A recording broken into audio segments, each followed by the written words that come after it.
Good morning बच्चों, मैं हूँ केजी टीटांगर से सामाजिक शिक्षिका किरण कुमारी। मैं आप लोगों के सामने आज भूगोल का पार्ट 3 जल संसाधन विषय पर चर्चा करूंगी और आप लोगों की सहायता करूंगी। तो आइए शुरुआत करते हैं जल संसाधन से।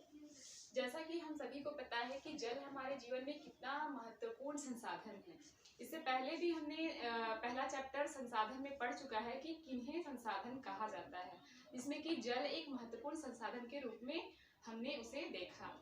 जल हमारे जीवन में अगर नहीं होगा तो जीवन भी नहीं होगा, इसलिए जल हमारे लिए बहुत ही महत्वपूर्ण है और इसके विभिन्न तरीकों से हम उपयोग करते हैं। तो जैसे कि हमारे इस पृथ्वी पे देखा जाए तो 71% जल उपलब्ध है। तो पूरे विश्व में जल के कुल आयतन 96.5% है, जिसमें कि 2.5% अलवणीय जल है, अर्थात पीने योग्य जल है, जिसे हम मीठा जल भी कह सकते हैं। तो हम देखेंगे जल संसाधन में किन किन टॉपिक पे हम चर्चा करेंगे। सबसे पहले है हमारा जल दुर्लभता, सेकंड है हमारा जल संरक्षण, थर्ड है हमारा जल प्रबंधन और फोर्थ है हमारा वर्षा जल संग्रहण। तो आइए चर्चा करते हैं कि जल दुर्लभता क्या है। जल दुर्लभता हम किसे कहेंगे?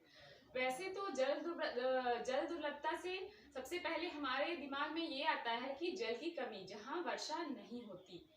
तो जल दुर्लभता के अनेक कारण हो सकते हैं, जैसे कि अति दोहन, जल का अति शोषण, और बहुत सारे क्षेत्र ऐसे भी हैं जहाँ पे मौसमी और स्थानिक तौर पे वर्षा जल की कमी हो जाती है। मौसम का बदलना, कभी कहीं अधिक वर्षा या कहीं पे वर्षा बिल्कुल भी नहीं होती, तो ऐसे समय में जल की दुर्लभता हो जाती है।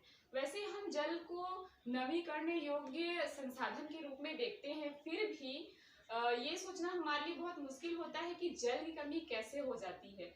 पर आज के युग में देखा जाए तो जल की कमी होती है और एक अनुमान लगाया गया है कि 2024 तक लोग जल की समस्या से जूझने लगेंगे, क्योंकि ये जो जल है इनके अति दोहन के कारण, इनके जरूरत से ज्यादा उपयोग के कारण जल बहुत ही अभी दुर्लभ कहा जा सकता है। इसकी दुर्लभता हो सकती है आगे, अगर हम इसे ध्यान से इसका संरक्षण ना करें और इनका बचाव ना करें। तो जल दुर्लभता बहुत तरीकों से हो सकता है, अति शोषण के कारण, वर्षा की कमी के कारण, इन सभी चीजों से जल की दुर्लभता होती है। आगे हम देखते हैं जल संरक्षण। तो जल संरक्षण का मतलब होता है जल का बचाव, और हम सभी आजकल के समय में देख रहे हैं कि हर क्षेत्र में जल को सुरक्षित रखने का और उसे संरक्षित रखने के उपाय बताए जा रहे हैं, अवेयरनेस लाए जा रहे हैं। हर स्कूल, हर क्षेत्र में, हर जगह पे जागरूकता लाई जा रही है कि जल को बचाओ, जल को जितना हो सके सुरक्षित रखो और जल का कम से कम उपयोग करो, अत्यधिक जल की बर्बादी से बचा जाए।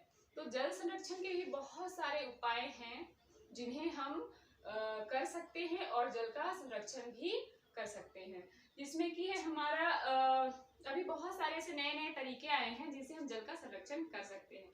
जैसे राजस्थान में देखा जाए, बहुत सारे क्षेत्रों में जहाँ जल की कमी होती है, वर्षा के दिनों में वहाँ पे जल को सुरक्षित करके रखा जाता है छतों पर। उसे हम मतलब एक जल संरक्षण के रूप में तौर पे देख सकते हैं। और भी बहुत सारे ऐसे उपाय किए जा सकते हैं जिससे कि जल का बचाव हो सकता है। अगला है हमारा जल प्रबंधन। प्रबंधन से हमारा तात्पर्य है कि जल को सुरक्षित रखने अर्थात संरक्षण रखने के लिए, या फिर जल की दुर्लभता की जो कमी है उसे बचाने के लिए क्या हम प्रबंधन कर सकते हैं, जिसे कि जल प्रबंधन कहा जाता है। जल प्रबंधन में हमारा सबसे पहले आता है बहुउद्देशीय नदी घाटी परियोजना। नदी घाटी परियोजना का अर्थात है बहुउद्देशीय, मतलब जल को हम और किन किन तरीकों से उपयोग कर सकते हैं। जल हमारे लिए सिर्फ पीने का काम नहीं होता, उससे हम सिंचाई करते हैं, जल उत्पादित करते हैं, और भी विभिन्न तरीकों के कार्य जल से पूरे होते हैं। इसलिए हम उन्हें किस तरह से किन किन चीजों के लिए उपयोग में लाते हैं, जिसे कि जल प्रबंधन कहा जाता है।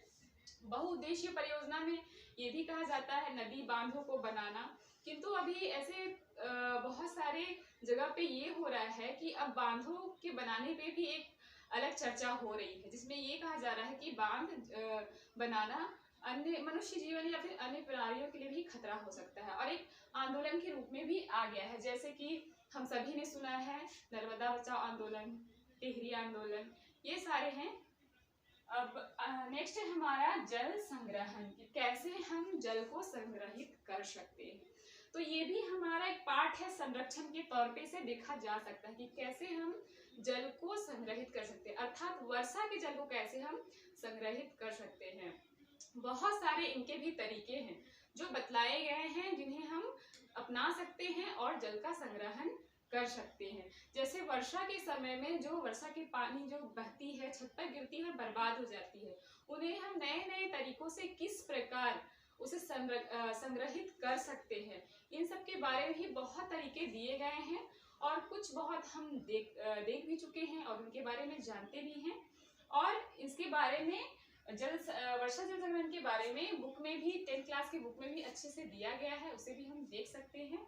तो आज का हमारा ये टॉपिक खत्म होता है, अगला हम अगले वीडियो में देखेंगे। आज के लिए बस इतना ही, धन्यवाद।